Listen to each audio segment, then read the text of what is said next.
Now, in terms of the sample size, there is always a formula that people normally use, but those formulas are many. The other one is the common one is p 1 minus p squared, and you can put z squared over e squared is equal to n. So this is actually what is called the sample size determination, and where p is actually sample population over total population. Let's say you have got 1,000 banana farmers over 4,000 total farmers in the area. Then you can actually get a p as 0.25. And then you take that particular p and then you factor it in this particular equation to determine the size. Now here we have got z. Now z is like the confidence limit, which can be 99%, 95%, or 90%. So I want you to check the z scores. In this case, the other one was 1.96, the other one was 2.56, then the other one 1.9, 1.64. Yeah, the other one was 1.64, 1.64. So these z scores, if you can remember, we used to use them to actually categorize as to whether we are significant at 95%, at 99%, or at that. So each and every z score, if it is at 99%, it can have an error of 0.01. If it is at 95%, it has an error of 0.05. It is at 90%, it has an error of 0.1. So these errors, they are the ones that comes here. So if you choose like a z score at 95%, you must choose a corresponding error at this particular part. And then when you square everything using the formula, you can actually determine the sample. But most of the time, because of the design effects, etc., timayikapo an adjusting factor. So you can actually say maybe 10% of the data is going to be added to actually determine the actual sample size. So it means that mukayika mujerese is 340, then you can actually say 10% of 340 and one the 34. So you can actually say total sample size is 340 plus 34. The 34 should be able to take for the challenges which comes as a result of the design effect. So that's actually how we actually look at the formula. And online, there are so many formulas which describes how we can be able to use the sample size. And then I want us to look at that because as we are doing something that is quantitative in nature, sample size is actually being used, whereby in quantitative data you can have you actually have only one simple sample, one person to represent the sample, and then you can actually ask all your questions from that particular person and then conclude your case from that particular person. So you cannot have challenges on that. Now when collecting data, again, you must determine is it a qualitative data or is it a quantitative data. So I want you to check that when we have got the quantitative data, quantitative data, we can use questionnaire, can be used, and sometimes you can actually use even techniques like interviews, or sometimes you can use techniques like reviews, okay, to get the information. And in terms of questionnaire, this is either it can be open-ended or it can be closed-ended. Now, in terms of open-ended questionnaire, ima questions that are open-ended, that somebody can be able to fill relative to the closed-ended, where answers are predetermined. So each one has its own advantage. Mostly this can be used even to collect some qualitative information from the respondent, compared to this one, which can be used to collect information which are quantitative in nature. For example, you can actually say, what do you think about banana marketing choice challenges?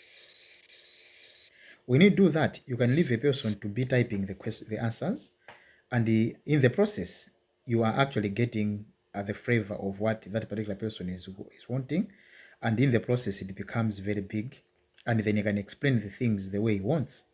So in the process of explaining, they can have multiple issues, different perspectives, different views, which can be analyzed to suit the qualitative.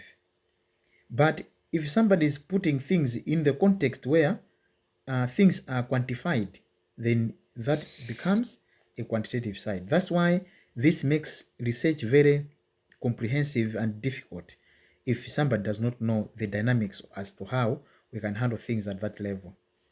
So you can collect that information either by using interviews and filling into that questionnaire, or on the same level here, you can use the same interview, but maybe recording the verbatim. Verbatim, these are statements that people can actually say. So you can be able to record the verbatim and then be able to analyze them, which we can discuss at a later point, to identify the core themes which can actually augment your objectives and then direct the study.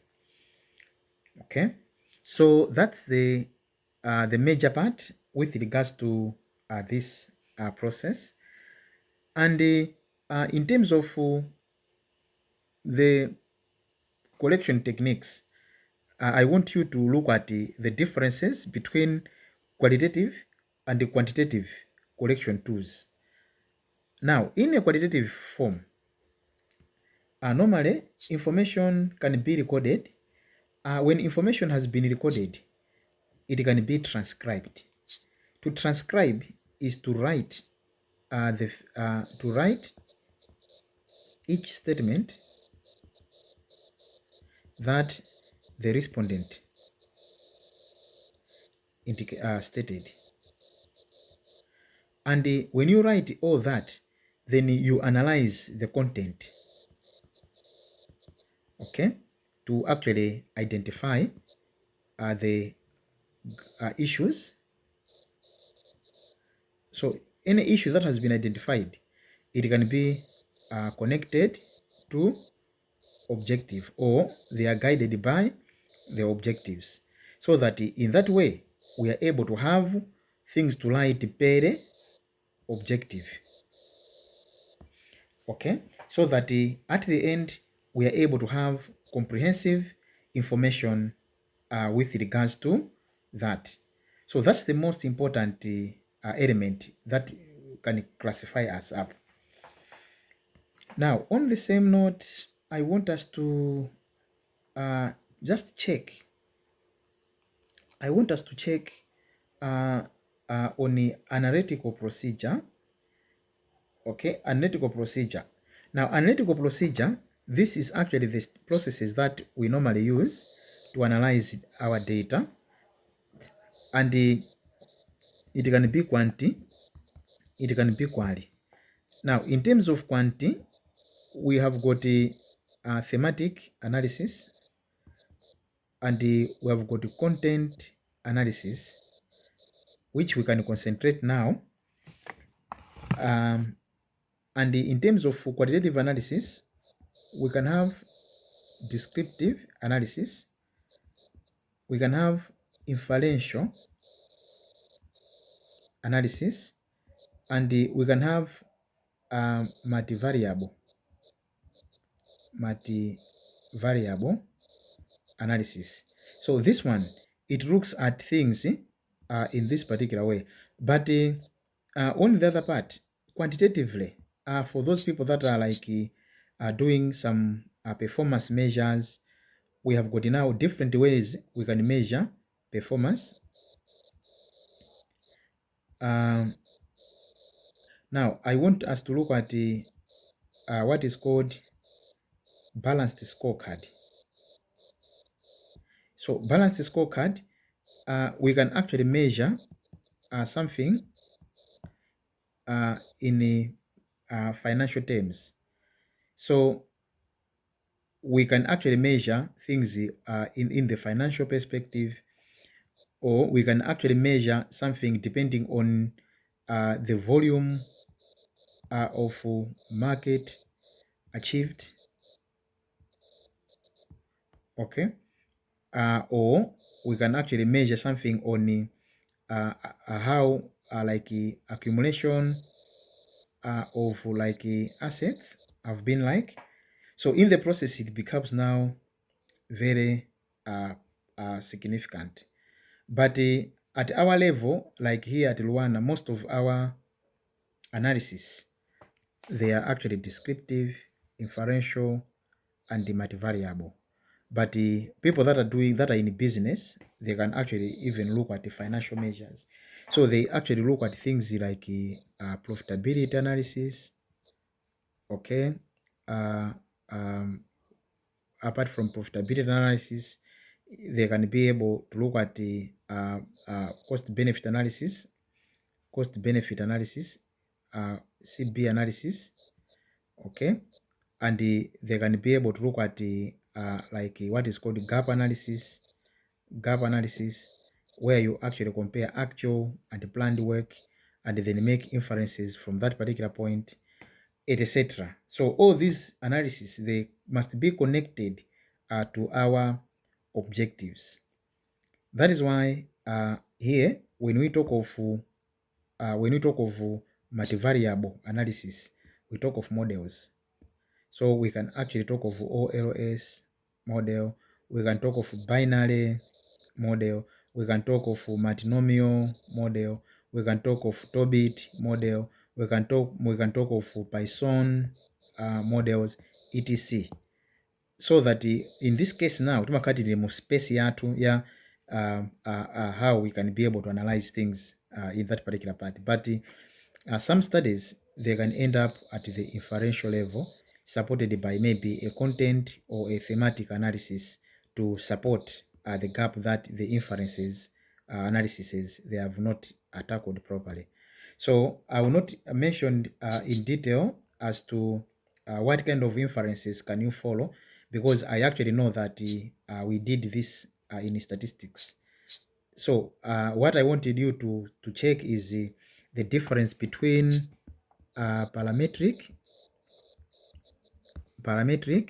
and the non-parametric analysis, and try to look at how this can be applied in your study. So when you understand this one, you will be able to understand how things differ perspective. Those that are doing like ABM, you might be quite interested to look at the parametric and non-parametric approaches, which are quite critical. But those that are doing economics, then we must concentrate at the multivariable approach, which normally we look at the regression. But because all of us, we have done econometrics at one particular point in time, then we must be able to look at the models. We'll continue in the next section.